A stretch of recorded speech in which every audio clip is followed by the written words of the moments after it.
Hey everybody, welcome to Dad's Free Time Game Reviews, where I review the games that I play when no one needs me. Today's game is Scalar for PlayStation 2, Xbox, and PC.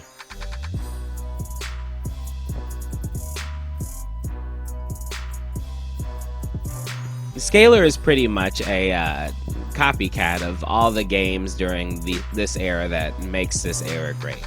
I mean, they all had a bunch of platformers with kind of cartoony figures that had objectives that you needed to do that were also combined with a collectathon. Another example is Jak and Daxter, or Ratchet and Clank, or Psychonauts, maybe, if you want to go there. But yeah, it's one of those games, and I like those games, so I went ahead and bought it. But is it really a good enough facsimile of the games? Let's find out.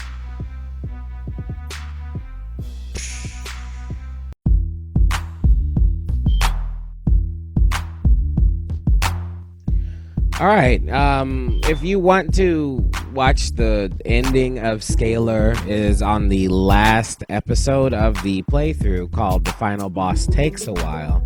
I don't think that's up yet, or maybe it is, depending on what time you watch this. But that will detail everything that happens in the story.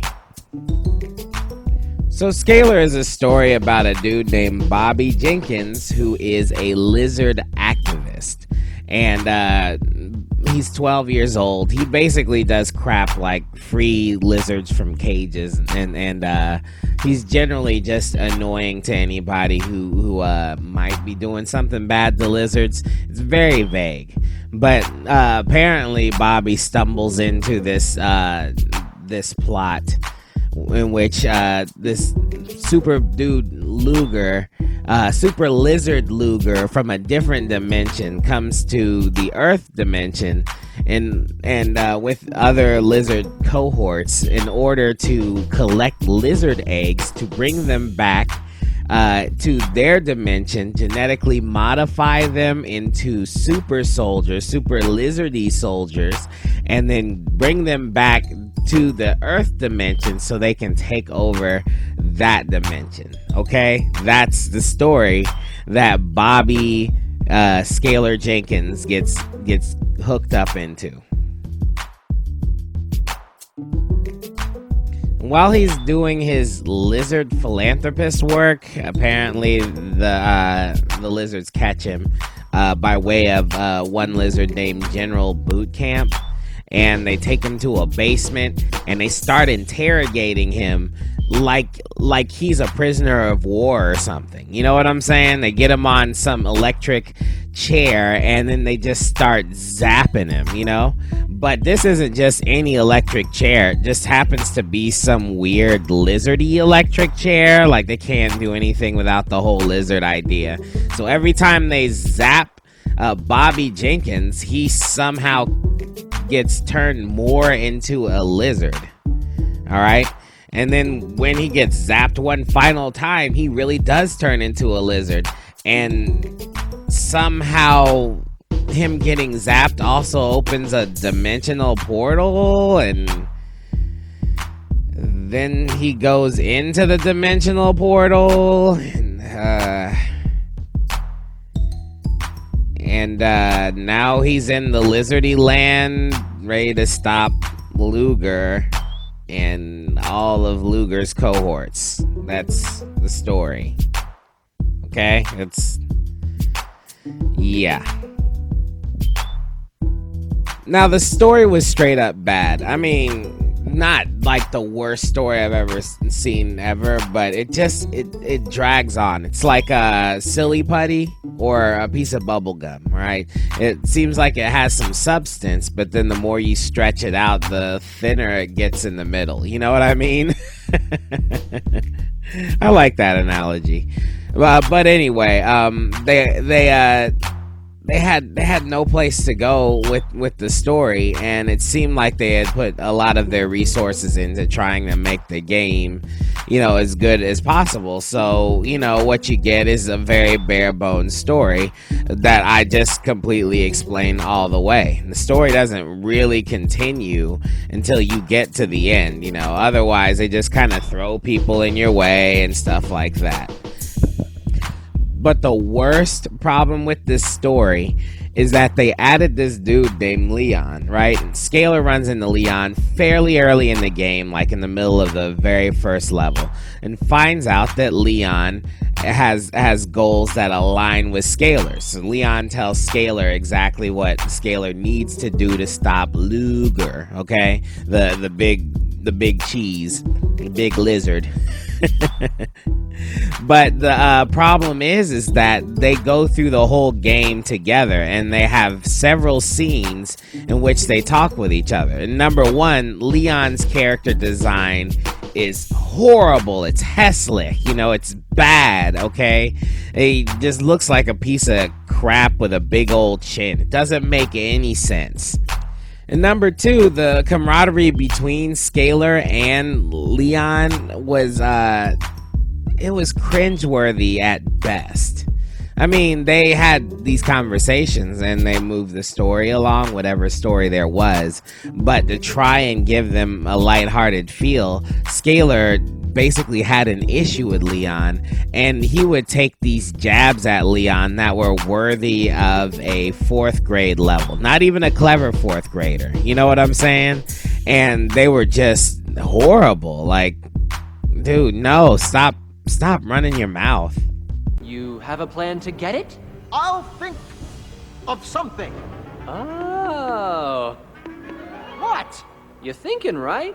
Yeah? I'm just waiting to see the steam start coming out of your ears. Oh, very funny. Very funny. Their camaraderie is kind of lame.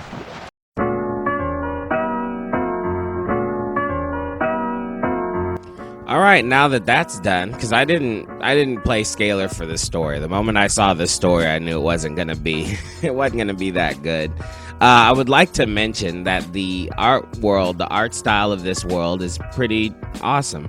I mean, it's robust. Okay, everything looks pretty full and live in this world, and it's very interesting to me because Scalar has two colors that complement each other, blue and orange, as his whole makeup. So everything around the world has to kind of not be blue or orange. So they had to, mix and match with the different colors without actually using colors that were strong enough to phase out Scalar here. And I thought they did a really good job. All right, let's talk about the game mechanics. Scalar has a double jump. He also has a claw that he uses for an offensive move. No other moves, just him swinging the claw around. And he also uses his tongue for a lot of things. The tongue kind of takes care of small animals if you need them out of the way. It also blows up little plants so that you can collect clockies and the health ups. But the health ups, you can actually use the tongue to pull in. And the tongue also dazes bigger enemies. So if you hit somebody with the tongue, they kind of get dizzy and stand there for a second, which will allow you to hit them with the claw. Since the claw is not, there's a claw combo, but it's not, you don't get a lot of smacks with it. You know what I mean? You don't knock people clear across the room with your claw combo. So you have to use the tongue to offset them being dazed and then clawing them up and then dazing them. It's not a bad mechanic. Scalar also has this electric move that he uses to shock opponents. He can also use his electric move to open up special treasure chests that have crystal gems in them, which I will talk about later. They are very important to the game. And the way you charge this up is that you grind on a pipe. It's very weird. So you grind on a pipe, and the friction from the pipe gives you the electricity, and you harvest the electricity as the lizard, and that's how you get your electricity for your electric bomb. But I used it more to open treasure chests than anything else. You could use it for fighting, but the treasure chests, they appear out of nowhere, and after you climb and run through a whole bunch of things just to get to a place where you can collect a crystal gem and you find it hidden behind a treasure chest, it would be excruciating for you not to have the electric charge skill so that you could open that stupid chest. I mean, that's paramount above just smacking a bunch of people around, huh? There is also a chameleon skill in which you blend in with the background and enemies can't see you. It's all timed, you know, so you have to handle things as fast as possible before you reappear, as they would say. It also doubled as a fighting mechanic because the biggest bad guys are the ones that shot things you could kind of disappear on, and they wouldn't know you were there, and it would give you an opportunity to creep up on them and smack them, which, you know, they didn't say you could use, but they programmed it into the game, so that was cool. Certain enemies Scalar would beat up, and then he would get the skills of that enemy. For instance, there's an enemy that can roll exploding bombs. There's one that can turn into a ball. There's one that swims like a penguin. There's one that flies like a dragon. There's one that shoots things out of its mouth. I mean, those are all interesting transformations, you know, kind of like Mega Man, but without the boss fight. I assumed when I got the first transformation that I'd be able to keep these transformations forever and use them as I saw fit. However, the stages were very specific to one transformation per stage. So you would get a rolling ball transformation, and then most of the puzzles would be fixed on that rolling ball transformation. You go to the next stage, you can't do the transformation anymore, which made it a little weird because I thought at the end of the game you would have to use all the transformations to beat the main bad guy, which is the normal way they do things.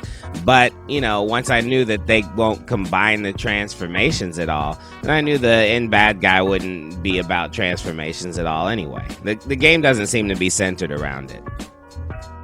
Now, if the transformations didn't mix the gameplay up enough, there were also a couple of sections that had mini games to mix it up even more. One was an on-rail shooter in which you ride Leon's pterodactyl stingray thing and shoot stuff. And another was where you turned into the owl roly ball and you roll through a stage and try to beat time trials and blow things up until you get a crystal gem or enough to move forward. I really hated both of these mini games because they had some really bad control issues. The design wasn't too bad and the idea wasn't too bad. The execution was garbage though. On the on-rail shooter, the reticle was way too sensitive. And, I mean, it was sensitive to the point where it would take a lot of practice for you to be able to control it, but it would dart all over the screen if you pushed your joystick one way or the other. And also, they had this weird mechanic in which you hold the button in for 10 shots or you push the button once for 1 shot. You would think that being able to shoot 10 consecutive shots is a bonus, but when you try to play it, it's difficult because the shots stop, and then you have to lift your thumb up and hold down on the button again. It gives you a weird timing issue based on how you're playing the game and how you're trying to control the reticle. That didn't work so well. So I had to dig a turbo controller out of the crates of the basement just so that I could get past the stupid stages. And to be fair, the first one wasn't so bad, but when you had the boss, it was absolutely excruciating. The second mini game is a time trial with the ball transformation, which has nothing to do with the game whatsoever. I mean, at least other games try to weave it into a story. Like, Scalar will talk to somebody for a second, and the guy will be like, if you want to get this from me, you have to beat me in the time trials. But no, you just show up, and then they're just like, you have to do this now. And as far as game extenders go, this one started out pretty easy. You just would roll the ball through at the time allotted, and you would be fine. There were 10 crystal gems to pick up, like there are 10 crystal gems to pick up in every stage.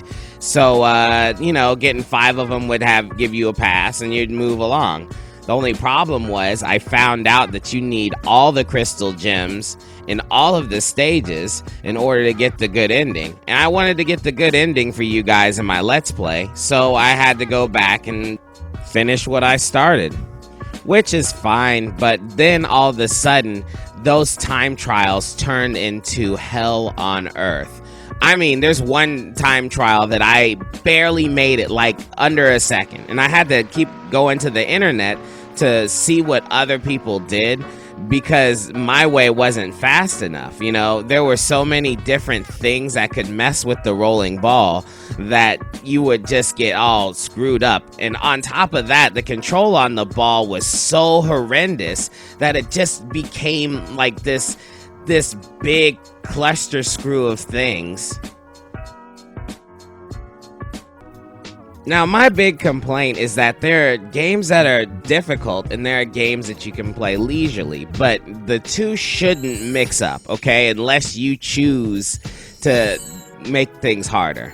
All right, you can't just have me running across the stage, killing people and doing things for crystal gems, and then switch it up on me and make it so that I have to get up off of my seat and put my face 1 foot away from the TV and concentrate as much as I possibly can. It's ridiculous. Okay? And I'm talking about, I had to hit levels of focus in which I would get really mad if somebody broke my focus, which happens a lot in my house, right? My wife just walks up on me, asks me questions, and dumps babies in my lap, and usually I'm okay with it. But when I'm trying to focus on this stupid game, all of a sudden, it becomes like, I look at him with the death stare, the side eye, you know what I mean? Because I really need to focus on this to get it done. It's ridiculous, man. I don't know why they did it like that, and who play tested it and said it was okay. Okay. So the rest of the game was pretty much a collectathon, all right? You would have your lizard seeds or lizard eggs. I think they're lizard eggs. You'd have your lizard eggs that you need to pick up. And you want to also pick up the crystal gems, like I mentioned before, so that you can get the good ending. There are also little floating spears called clockies that you use as currency in the game. And you pick them up, and then you go to Leon and his pterodactyl stingray thing, and you upgrade all of your stuff so that you can be a more powerful scaler. The only problem I had was that, come on, Leon would hold back his upgrades until you get to a certain part in the stage, all right? There wasn't that much of an explanation for all of these things, but they were all kind of procedural to the stage that you were in, even though, unlike the transformation, you'd get to keep these upgrades the whole time. I feel like if you're going to hold back the upgrades, then just do that. Don't make me collect all the clockies and then buy the upgrades, because the clockies were all over the place. I never had a problem buying all the upgrades that were available. So then don't have the clockies then. Don't make me collect everything. Just either have clockies and have me purchase everything as I see fit, or not have the clockies and just give me this stuff as it's going along. Does that make sense? Last but not least is the fighting. I mean, it isn't the most in-depth fighting engine like God of War or something like that, but it did its job. It was pretty competent. I mean, you'd have the claw to hit people for real, and you'd have to utilize your tongue and other things like turning invisible with the chameleon to try and deal with the stronger enemies, and all of them had a trick to them as well. The enemies would either come as you were running through the stage, or they would wall off an area for you, and then you would have to fight them in an arena-style fighting situation.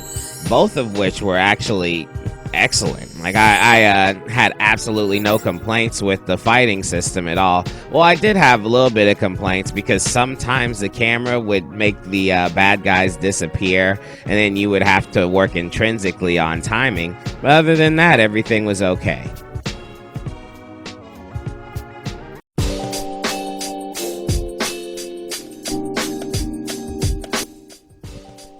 So the bosses were okay, but they kind of followed one formula.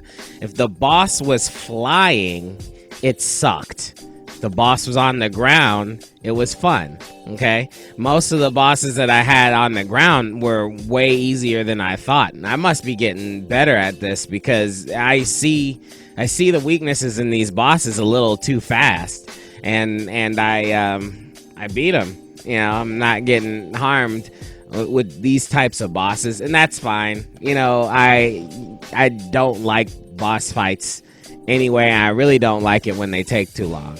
The end boss was, Luger was your end boss, and that was actually a pretty decent challenge for the amount of game that I had to play, and I was pleasantly surprised. But back to these flying bosses.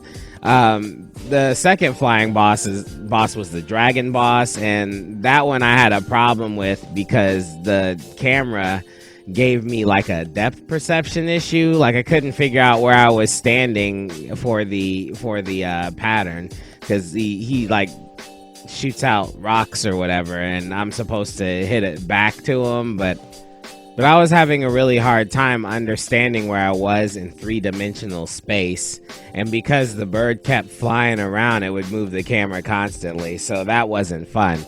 Everything else was good. So there you have it, Scalar for the PlayStation 2, Xbox, and PC. Now, did this game ever get past mediocre?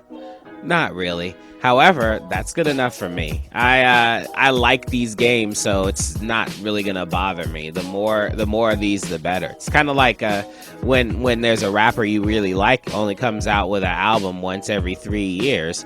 You know, you wonder when the copycats are gonna come out so that you can see more or listen to more of these rap lyrics. You know, even though it's not the original, it's still fun, still interesting, still something that you can latch on to. What I didn't appreciate is how they treated you whenever they tried to change the game up from a regular third-person running around thing to ball rolling mode, or shooting from a pterodactyl thingy or whatever. You know, they didn't make a lot of changes too well, and I don't appreciate games that at some point in them I lose my mind and I scream at somebody. Okay, that's not the type of relaxation I'm looking for when I play these games. You know, so this game is cool, but don't complete it all the way and torture yourself. Just do what you're supposed to do, and check out my playthrough to see the end of the game, and don't torture yourself. Just don't do it. All right, I'm ordering you, don't do it. Sorry, don't do it. We're doing the non-aggressive thumb point thing. Anyway, that's all I got. So if you like the artwork I did for this game, craftyacuity.org. If you like the video, hit that like button. If you want to see more videos, subscribe. If I do have a Patreon, and that would be cool if you went there. And also this whole game is being played on this channel, with my commentary, whether or not I'm irritated or whatever. So you guys have fun. There's not much more to say than that. Please have a nice day, and I'll talk to you guys later. Peace.